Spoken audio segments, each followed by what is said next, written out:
मंडळी, उपनगरीय लोकल आणि बेस्ट बस पाठोपाठ आजच्या जमान्यात मुंबईची जीवनवाहिनी अशी ओळख मिळवणारी मुंबई मेट्रो आणि ठाण्यातल्याही मेट्रोच्या कामाला आता आणखी वेग मिळणार आहे.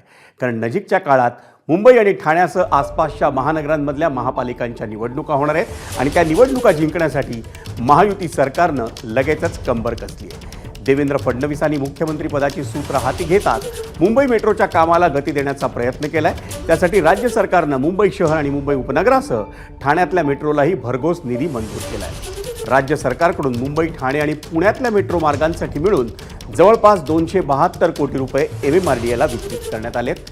मेट्रोच्या कामांसाठी एशियन डेव्हलपमेंट बँकेकडून हा निधी कर्ज स्वरूपात राज्य सरकारला देण्यात आला होता.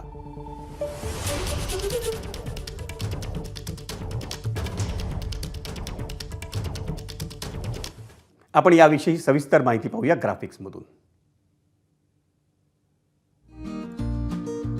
मेट्रो 5 मार्गिकेसाठी 23.83 कोटी रुपये,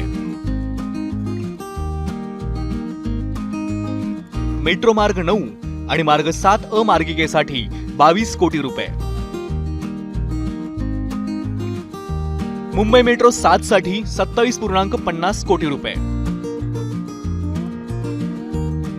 मुंबई मेट्रो 4 आणि मेट्रो 4 साठी 56.83 कोटी रुपये,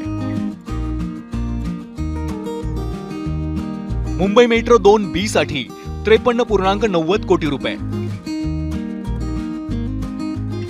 मुंबई मेट्रो 2 साठी 27.50 कोटी रुपये आणि मेट्रो लाईन 6 साठी 36.67 कोटी रुपये. एबीपी माझा, उघडा डोळे बघा नीट.